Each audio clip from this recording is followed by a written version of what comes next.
Hello friends, मेरा नाम विकास और आप देख रहे हैं फायर फैक्ट्स। तो क्या आप जानते हैं कि हमारे साइंटिस्ट ने एक ऐसा बैक्टीरिया बनाया है, ऐसा बैक्टीरिया की डेवलपमेंट की है कि वो आपके प्लास्टिक तक को खा सकता है। या फिर क्या आप ये जानते हैं कि हमारे साइंटिस्ट अब बनाने जा रहे हैं मीट को, लैब के अंदर मीट तैयार करने जा रहे हैं। तो फ्रेंड्स, इस वीडियो में हम बात करेंगे इस सदी की लेटेस्ट डिस्कवरीज के बारे में। मतलब ऐसी डिस्कवरीज के बारे में बात करेंगे, ऐसी खोजों के बारे में बात करेंगे जो अभी हाल ही में खोजी गई है। सो फ्रेंड्स, नंबर 1 पे जो डिस्कवरी है वो है development of plastic consuming super enzymes. इसका मतलब हमारे साइंटिस्ट ने कुछ ऐसे बैक्टीरिया, कुछ ऐसे एंजाइम्स बनाए हैं कि जो प्लास्टिक को कंज्यूम कर सकते हैं, किसी भी तरीके से वो प्लास्टिक को कंज्यूम कर सकते हैं। फ्रेंड्स, हम सभी को पता है कि प्लास्टिक का एक बहुत बड़ा योगदान रहा है पोल्यूशन फैलाने के अंदर, और कुछ जगहें तो ऐसी हैं जहाँ पे प्लास्टिक बहुत ज़्यादा मात्रा में फैला हुआ है। और फ्रेंड्स, ऐसी जगह पर लोग जहाँ पर प्लास्टिक की वेस्टेज बहुत ज़्यादा मात्रा में है, वहाँ पर लोग ब्रीथिंग के साथ यानी कि सांस लेने के साथ साथ माइक्रो प्लास्टिक का भी कंज्यूम कर रहे हैं, जिससे कि फ्रेंड्स हम इंसानों को कई गंभीर बीमारियाँ हो सकती हैं। और फ्रेंड्स, इसी प्लास्टिक वेस्टेज को रोकने के लिए और फॉसिल फ्यूल के एक्सेसिव यूज के रोकने के लिए इस एंजाइम्स का डेवलपमेंट किया गया है। और फ्रेंड्स, इस सुपर एंजाइम्स को बनाने के लिए 2 अलग अलग एंजाइम्स को जोड़ना पड़ा है, मतलब कि 2 अलग अलग एंजाइम्स को बाइंड करना पड़ा है, जिससे कि ये प्लास्टिक खाने वाला सुपर एंजाइम बना है। और फ्रेंड्स, 2020 में एक अध्ययन हुआ जिसके अंदर प्लास्टिक विकास बैक्टीरिया और सुपर एंजाइम पर एक स्थायी बहुलक को मोनोमेरिक रूप में तोड़ने के लिए एक अंतर्दृष्टि दी गई थी, जिससे कि आगे जाकर कपड़ों, कालीनों व एक बार यूज करी जाने वाली बोतलों के लिए प्लास्टिक का उत्पादन किया जा सकेगा।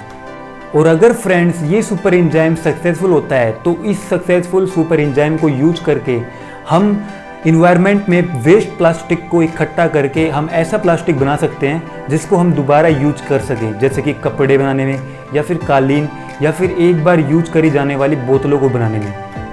और दोस्तों, इस सुपर एंजाइम की मदद से हम पर्यावरण की कई प्रॉब्लम का सॉल्यूशन कर सकते हैं, जैसे कि समुद्रों के बीच के ऊपर बिखरा हुआ प्लास्टिक, उसको हम दोबारा रीयूजेबल बना सकते हैं, जिससे कि हमारे बीच दोबारा साफ हो सकते हैं और दोबारा बिल्कुल सुंदर बीच बन सकते हैं। Discovery number 2। तो दोस्तों, क्या आप जानते हैं कि बढ़ती पॉपुलेशन को फीड करने के लिए अब साइंटिस्ट ने एक ऐसा मीट तैयार किया है जिसको हम लैब में बना सकते हैं। इसका मतलब दोस्तों ये है लैब ग्रोन मीट। इस मीट को लैब में तैयार किया जाता है।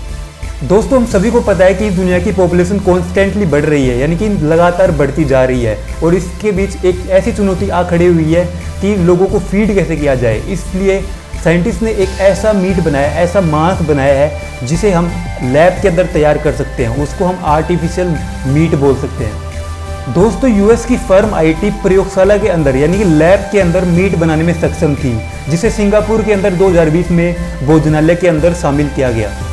और इस प्रयोगशाला के अंदर बनाए गए मांस का काफ़ी हद तक स्वाद एक ओरिजिनल मीट की तरह होता है। दुनिया भर के अंदर जनसंख्या बढ़ने के कारण मांस की कमी हो रही है, जिसके कारण हम इस तकनीक से मांस की कमी को पूरा कर सकते हैं। Discovery number 3। A new organ found in human anatomy. दोस्तों, अभी हाल ही में सितंबर 2020 के अंदर डच साइंटिस्ट नेदरलैंड के कैंसर इंस्टीट्यूट के अंदर ह्यूमन बॉडी के ऊपर काम कर रहे थे। उसी वक्त उन्होंने एक नया ऑर्गन डिस्कवर किया जिसको हम ट्यूबेरी ग्लैंड्स बोलते हैं। लेकिन मजे की बात तो ये है दोस्तों कि ये डिस्कवरी गलती से हुई है। मतलब उस समय डच साइंटिस्ट ह्यूमन बॉडी के अंदर ट्यूबर की ग्रोथ के बारे में स्टडी कर रहे थे, लेकिन उन्होंने उस समय अनजाने में ट्यूबेरी ग्लैंड्स की डिस्कवरी कर दी। और दोस्तों, ये ट्यूबेरी ग्लैंड्स आपके गले के अपर रीजन के अंदर प्रेजेंट होती है। Discovery number 3। दोस्तों, discovery number 3 Albert Einstein gravitational wave और स्पेस टाइम से जुड़ी हुई है। जैसा कि हमने पहले भी एल्बर्ट आइंस्टाइन के वीडियो में बात की है, उनके थ्योरीज और उनके प्रेडिक्शन के बारे में बात की है कि उनकी सभी थ्योरीज और उनकी सभी प्रेडिक्शन के बारे में जब बाद में जब ऑब्जर्वेशंस होती थी तो उनकी सभी थ्योरीज और उनके ऑब्जर्वेशंस ट्रू प्रूव हो जाते थे, यानी कि सच प्रूव हो जाते थे।